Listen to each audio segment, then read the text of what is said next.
Tumesikia mwenyekiti wa bodi ya wakurugenzi ya Simba Magoli amezungumza kuhusiana na swala la Damaro, kuhusiana na uraia wake Damaro, kwamba bado wanaendelea kufuatilia na kuhakikisha kwamba wanapata jibu kamili kwamba yule ni Mtanzania kweli au sio Mtanzania, aidha wapewe point. Hii kwako unalizungumziaje na je watafanikiwa? Haya, unajua bwana, mimi Magoli ni mzee wangu na mheshimu sana, lakini pia katika hiki ambacho anakifanya kuhusu mpira nashangazwa na vingi sana. Kwanza umri wake, uzoefu aliokuwa nao kwenye mpira, lakini pili nashangazwa na cabinet zima ya Simba Sports Club. Huwa wanafanya vitu kwa mwenendo gani, kwa mlengo upi na kwa taratibu zipi? Umeelewa vizuri? Kwa sababu pale kuna panel kubwa tu ya wanasheria ambao hao wanasheria walishawahi kushiriki katika kesi mbalimbali na wakaweza kuibuka kuwa mashujaa. Inakuwaje jambo hili la Damaro Kamara linakwenda kuwatoa na kuwavua kabisa utu na kuweza kuwavua kabisa weledi waliokuwa nao? Mimi hilo kitu ambacho kinanishangaza zaidi kwa upande wa Simba Sports Club.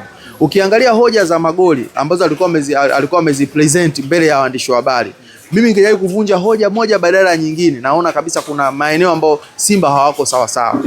Tukiachilia mbali ya Damaro, tukianza na hoja yake ya kwanza ambayo alizungumzia kuhusiana na kwa nini hawakutoa kadi za wanachama ambao waliahidi kutoa tarehe 27 mwezi wa Machi na hawajatoa mpaka sasa. Sababu ni nini? Umeelewa vizuri? Wanasema kwamba sababu ya kutokutoa ni kwamba mfumo ulikuwa umekataa, yani mfumo ulisumbua, na ndio maana ilishindikana kuweza kutoa tarehe 27. Ilitakiwa kwamba waweze kuwa na database ya wanachama wa zamani, wanachama wa sasa, matawi ya zamani na matawi ya sasa, wote waweke kwenye database. Baada ya kuweka kwenye database, alafu baada ya hapo waje kutoa kadi za wanachama katika mfumo wa kisasa zaidi. Elewa, mfumo wa kisasa zaidi. Sasa swali linakuja, kama mambo yote ambayo ya msingi hamkuweza kuyafanya, mliwezaje kutoka hadharani kuja kuhitaja tarehe ya kuweza kutoa kadi za wanachama? Tafsiri yake ni kwamba weledi ulikuwa umepungua katika hilo. Lakini pia kuja kuangalia Magoli, yeye ni mwenyekiti wa bodi ya Simba, na hiyo Simba ikiwa inaitwa Simba Holding Company Limited, sio Simba Sports Club Company Limited, ambapo ukiangalia msajili wa vyama vya michezo alipokuwa ametoa ile katiba mpya ya Simba, alisema kwamba ile Simba Holding Company Limited inatakiwa ivunjwe, iundwe bodi mpya, ambapo mwenyekiti wa bodi ni makubaliano ya Simba, wakubaliane anatoka kwa wanachama au anatoka kwa mwekezaji. Hiyo itakuwa ni wao makubaliano yao watakaokuwa wamekubaliana nayo. Umeelewa vizuri? Sasa huyu Magoli bado ni mwenyekiti wa bodi wa Simba Holding Company Limited, wa Simba Sports Club Company Limited. Umeelewa vizuri eh? Lakini pia Magoli anakwenda kuongea na waandishi wa habari, anasema kwamba jambo hili nimeamua kuja kulizungumza mwenyewe ili liweze kupokelewa kwa ukubwa na kusiwe na sintofahamu zozote zile, ili iweze kueleweka kwa urahisi. Kwa hiyo ina maana Magoli anaweza kueleweka kiurahisi kuliko msemaji wa klabu. Umeelewa vizuri? Magoli anaweza kueleweka kiurahisi kuliko mwenyekiti wa nini? Wa klabu. Kwa sababu mwenyekiti wa klabu ni Mangungu, na kwa mujibu wa taratibu mwenyekiti wa taasisi ndio msemaji mkuu wa taasisi. Yaani ukienda pale Young African pale, rais wa klabu si Hensi, kwa Hensi ndio msemaji mkuu wa klabu. Yaani huyo ndo, yani akisema yeye ndo klabu imezungumza. Lakini Hensi hawezi kuongea kila kauli, atakaimisha kwa nani? Kwa msemaji mkuu wa klabu ambaye ni nani? Ni Ali Kamwe, atatoa aenda kusema. Kwa hiyo kwa Simba msemaji wao mkuu, achilia mbali kitengo cha kusema, msemaji wao mkuu ni nani? Ni Ahmed Ally. Umeelewa vizuri? Lakini ikikosekana kwa Ahmed Ally atakwenda kusema Murtaza Mangungu. Lakini huyu anatoka mbele anasema kwamba nimekuja kulisema mwenyewe kwa sababu ili watu waweze kulipokea kwa ukubwa, isiwe kusitofahamu, watu waweze kulielewa kiurahisi. Wanamuelewaje kirahisi mtu ambaye amesimama kwenye bodi, ambaye bodi ya ukurugenzi asilimia zao ni asilimia 49, wakati Murtaza Mangungu asilimia zake ni asilimia 50 na ngapi? 51. Mwenye asilimia 51 na asilimia 49, nani mwingi? Nani mkubwa? Nani mwenye haki ya kusema? Nani ambaye final say? Umeelewa vizuri? Kwa ina maana mwenye watu wachache, mwenye asilimia chache ndo amekuwa na mandate kubwa kuliko mwenye asilimia kubwa. Kwa katika hili Simba pia wana kitu cha kuweza kujifunza na kuweza kukiweka sawa sawa. Kuna shida sehemu. Umeelewa vizuri hapo? Hilo jambo la kwanza ambalo nilikuwa nataka niligusie tu, kwamba kwa upande huo Simba wanaendelea kupoyanga. Yaani nasema hivyo, wanaendelea kupoyanga kwa sababu mimi ndo Mr. Opinion bwana.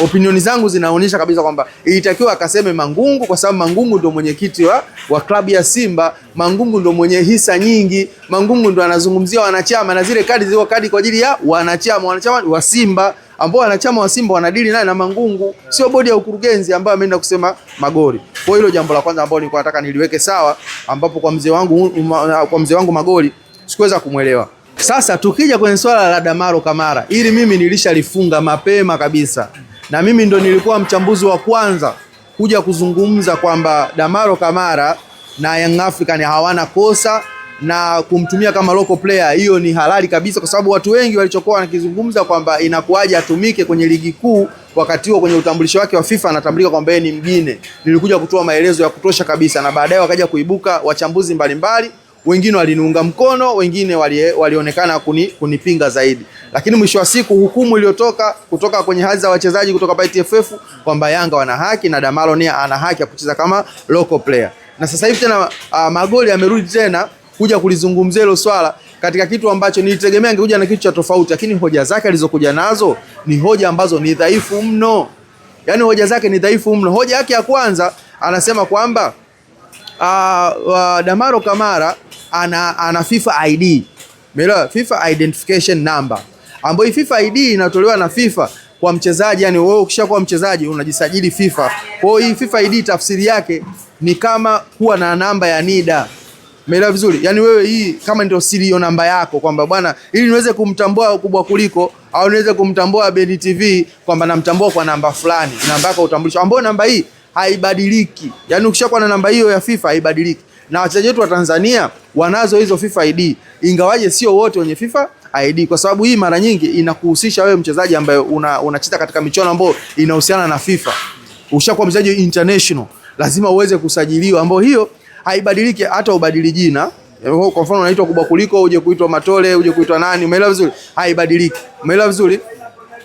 Haibadiliki ukiwa umebadilisha dini, haibadiliki ukiwa umebadilisha uraia, hiyo FIFA ID inabaki ile ile. Umeelewa vizuri hapo? Lakini sasa unapokuwa unabadilisha uraia kuingia katika uraia wa nchi nyingine, shirikisho la mpira la nchi hiyo lenyewe pia lazima wewe likupe ID yako ukiwa kama Mtanzania.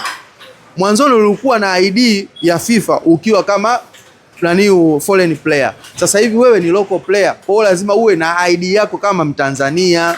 Umeelewa vizuri? Ambapo hii ID yako kama Mtanzania inaonekana kwamba wewe ni mchezaji wa wapi? Wa ndani. Ambapo hii unapewa na shirikisho la mpira wa ndani. Umeelewa vizuri? Ambapo ndio TFF wamefanya kwa Mohamed Damaro Kamara. Umeelewa vizuri? Lakini pia kuna kitu kinaitwa ITC, International Transfer Certificate, ambapo hii ITC sasa hii huwa inabadilika kulingana nini? Kulingana na kuhama mashirikisho kutoka shirikisho moja kwenda shirikisho katika kucheza mpira. Sio kuhama kwenye timu ya taifa, kwenye kucheza mpira. Kwa mfano kama yule ametoka Guinea amekuja Tanzania, ili aweze kupata kibali cha kucheza Tanzania lazima ITC yake isome. Umeelewa vizuri? Ndio hicho ambacho unazungumzia ITC. Kwa hiyo ITC huwa inabadilika. Umeelewa vizuri? Kama anazungumzia kuhusu kupata mabadiliko ya ITC huwa inabadilika kulingana na shirikisho kutoka shirikisho moja na shirikisho lingine, lakini FIFA ID huwa haibadiliki. Umeelewa vizuri? Lakini pia hoja yake ambayo nyingine alikuwa ameitoa, anasema kwamba TFF au wao wanailaumu TFF. Sio tena uhamiaji na Wizara ya Mambo ya Ndani. TFF wamewezaje kumpa uraia wakati wanajua kabisa kwamba huyu hawezi kucheza timu ya taifa? Kulikuwa na maana gani ya kumpa uraia wakati wanajua kabisa hawezi kucheza timu ya taifa? Brother, kucheza timu ya taifa ni process. Mzee Magoli nakwambia hivi, ili uweze kucheza timu ya taifa lazima kuwe na process. Process hizo ni zipi? Kwanza uwe raia wa hiyo nchi, kwa maana kwamba uwe na passport ya kusafiria nchi husika, uwe na NIDA ya nchi husika. Lakini pia kama wewe ni mgeni umehamia hapo, unatakiwa uishi kwenye hiyo nchi zaidi ya miaka 5 ukiwa na miaka 18. Umeelewa vizuri? Yaani ukiwa umepewa uraia una miaka 18 ile abavu, ukae miaka 5 ufanye kazi kwenye hiyo nchi, ndio unakupata sifa wewe kwenda kucheza timu ya taifa. Ambapo sasa hii kwa nini FIFA ID haibadiliki? Haibadiliki kwa sababu utakapotaka kubadilisha kwenda kwenye timu ya taifa ya nchi mpya, watapeleka taarifa zako kwenye kwenye FIFA. Ile FIFA ID maana inakuwa kama database. Wakiingiza kule, wakikusearch wewe bwana Damaro Kamara, wakimsearch FIFA watasema kwamba huyu ni Mtanzania lakini kucheza timu ya taifa haiwezekani. Kwa sababu gani? Kwa sababu huyu amecheza Guinea akiwa na miaka 23, amecheza kwenye kombe la dunia, amecheza kwenye AFCON, amecheza kwenye michuano ambayo inatambulika na FIFA akiwa timu ya taifa, haruhusiwi kucheza Tanzania. Kwa katika hii mifumo imekataa.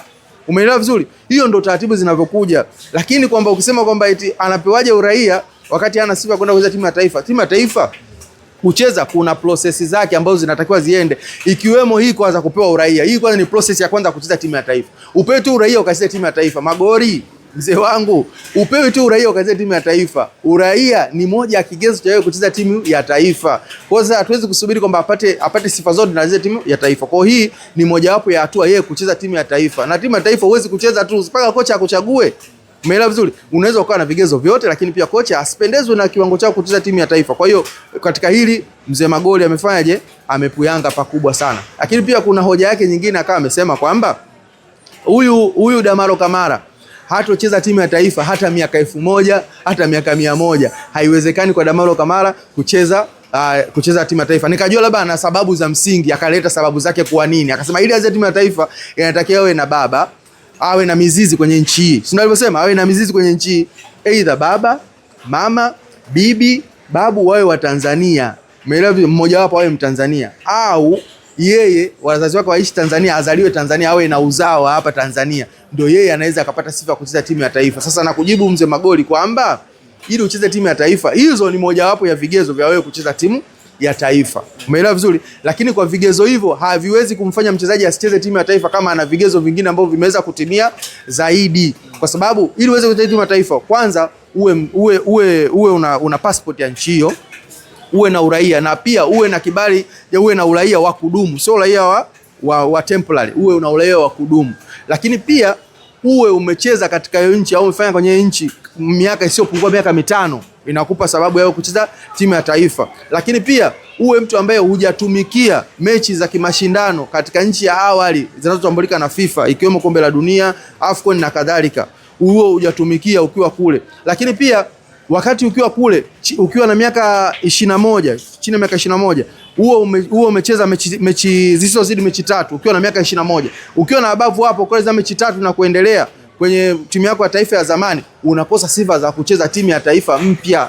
Kwa Magoli katika hili hapo umepuyanga mzee wangu. Sio kweli kwamba uwezi kucheza timu ya taifa paka uwe na uzao, uwe na nini. Lakini pia kuna point yake nyingine akawa ameiandika, akasema kwamba ameisema kwamba huyu Damaro Kamara kwa vigezo vya FIFA, vigezo vya TFF, of course, vigezo vya TFF, ili aweze kucheza ligi kama local player, kwanza anatakiwa awe na passport ya Tanzania, awe na NIDA ya Tanzania, kwenye mabano mzawa, yani manake awe mzawa ndio anaweza kucheza. Kwa hiyo yule ana passport ana NIDA lakini mabano mzawa, kwa hiyo sio mzawa hawezi kucheza. Sasa mimi nataka nikukumbushe kitu mzee wangu, mzee Magoli, kwa sababu siwezi kukufundisha na kukumbusha kitu. Bracket tafsiri yake ni tafsiri ya kile ambacho kimeorozeshwa mwanzoni. Yaani unaongea afu baadaye kwenye mabano maana yake yaani kitu fulani. Umeelewa vizuri? Kwamba mchezaji akiwa na passport ya kusafiria ya Tanzania, mchezaji akiwa na NIDA ya Tanzania, tafsiri yake huyu wanamtemu kama mzawa, ndo kwenye bracket ile. Yaani ile bracket inaelezea kile ambacho kilikokuwa cha huku mwanzoni, kwamba wewe ukiwa na passport ya Tanzania halali, ukiwa na NIDA halali, bracket manake wewe ni mzawa. Umeelewa vizuri? Sio kwamba nani wameweka mzawa kwamba hii ni point inayojitegemea. No, hii bracket imefafanua kilichotangulia, na ndio maana kuna bracket, mzee wangu, mzee Magoli. Kwa walivyokuwa wanasema kwamba ili mchezaji awe local player inatakiwa awe na passport ya kusafiria ya Tanzania, awe na NIDA ya Tanzania. Passport mkato. Umeelewa vizuri hapo? Passport mkato, alafu NIDA mkato, alafu wakaweka mabano mzawa. Umeelewa vizuri? Mzawa tafsiri yake ina tafsiri iliyotangulia, maana yake huku ni kitu gani, yani kwa in general kwamba ni kitu gani. Kwa hiyo ukishakuwa na hivi vitu wanakutem kwamba wewe ni nani? Mzawa, in bracket wewe ni mzawa. Umeelewa vizuri? Kwa hiyo unapozungumzia uzawa una aina nyingi bwana Matole. Ukiangalia si unaweza ukawa umeadopt mtoto, ule mtoto kiadopt sana kwa mtoto wako, maana huyo kwamba kisheria uwe ni mzao, ndio uzao wako, ni mwanangu huyu, ana haki zote kama mtoto wako mzaa. Kwa uzawa upo aina nyingi. Kuna uzao wa kuzaliwa kwenye nani na kuna uzao wa kuadopt. Kwa yule anaingia kama nini, kama naturalized, amekuwa naturalized, umeelewa vizuri, hakuzaliwa hapa lakini ameuomba na amepewa. Kwa hiyo ana passport, ana NIDA, maana yake ni nani? Ni mzawa. In bracket huyu ni nini? Ni mzawa. Kwa hicho nilikuwa nataka niweze kukitoa ufafanuzi vizuri zaidi kwa mzee wetu, mzee Magori. Na wanaposema kwamba wanataka wafanye review, marejeo ya kile ambacho wameweza kukiwasilisha TFF, wanasema kwamba TFF wamewajibu maeneo ambao wao walikuwa wameyatamani tu, lakini maeneo mengine hawajajibu. Maeneo ambayo hawajajibu ndo kama hayo mengine nimeshayaelezea. Lakini pia wanasema kwamba wao waliandika barua kwenda uhamiaji, haijajibiwa mpaka leo, ya kuwaomba uraia wa wachezaji 9. Umeelewa vizuri? Sasa unakuja wewe unashindana na mamlaka ya nchi. Yaani wewe mzee Magori unashindana na mamlaka ya nchi. Mamlaka ya nchi kupitia Wizara ya Mambo ya Ndani ndio wanaotoa uraia kwa raia wampendaye. Umeelewa vizuri? Na kwa mujibu wa sheria, waziri wa mambo ya ndani ana mandate ya kuweza kumpa uraia mtu yoyote ampendaye kwa upendeleo, hata kama hana vigezo, kwa mujibu wa sheria. Umeelewa vizuri? Hicho kitu kipo. Na akishatoa uraia waziri wa mambo ya ndani, hakuna rufaa. Sasa wewe unataka kwenda kushindana na sheria ipi? Basi labda tufanye hati ya mabadiliko ya katiba ya nchi, sasa ndio labda uingize hoja zako. Lakini kwa sasa kwa sheria hii, Magori wewe mbona unapuyanga? Mbona unapotea? Mbona unawapoteza Simba Magori? Tunategemea ungekuja hapa uje kuwafanya Simba waweze kujivunia wewe, lakini mbona unazidi kuwapaka matope?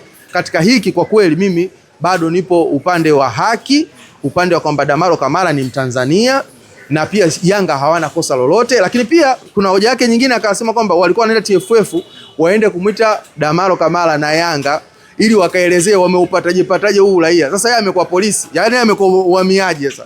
Yaani yeye Magori amekuwa mtu wa uhamiaji sasa, anaanza kuhoji. Wewe ukishaona huu sio raia, usisema bwana Mapunda sio raia, unachotakiwa wewe kupiga simu uhamiaji. Bwana kuna mchambuzi anaitwa Steven Mapunda, sio raia. Wale watanifuata, watanitafuta, watanikamata, wataniweka ndani, wao leta NIDA, leta passport, leta nini, babu yako nani, baba yako nani, ulizaliwa wapi, umeelewa vizuri? Watajiridhisha kwamba okay sawa. Sasa wewe tena Simba Sports Club, kiongozi wa bodi ya ukurugenzi ya Simba, unakwenda kuchukua kazi ya uhamiaji na uende pale TFF. Sasa wa TFF wakae, Yanga wakae, ndio maana umeona kwamba hiyo ni kitu ambacho cha kutupilia mbali. Yaani tafsiri ya kwamba wameitupilia mbali maana yake ni kwamba haina mashiko. Hii kitu ingeenda uhamiaji, alafu wangemuita Damaro na sio Yanga. Kwa sababu Yanga hahusiki. Yeye Yanga kaenda kumsajili mchezaji kama nani? Kama local player. Yeye hahusiki. Unawezaje kwenda kumuita akajibu kitu ambacho yeye hahusiki? Kwa hiyo maana walitupilia mbali, hawajajibu kwa sababu ni kitu ambacho ni hoja dhaifu. Huwezi kwenda kuuliza wewe mbele ya TFF kwamba Damaro tuambie ulipataje uraia. Sasa kitu cha msingi cha kuweza kumsaidia Magori, waliandika barua uhamiaji kuomba uraia kwa wachezaji 9. Uraia hauombwi na taasisi.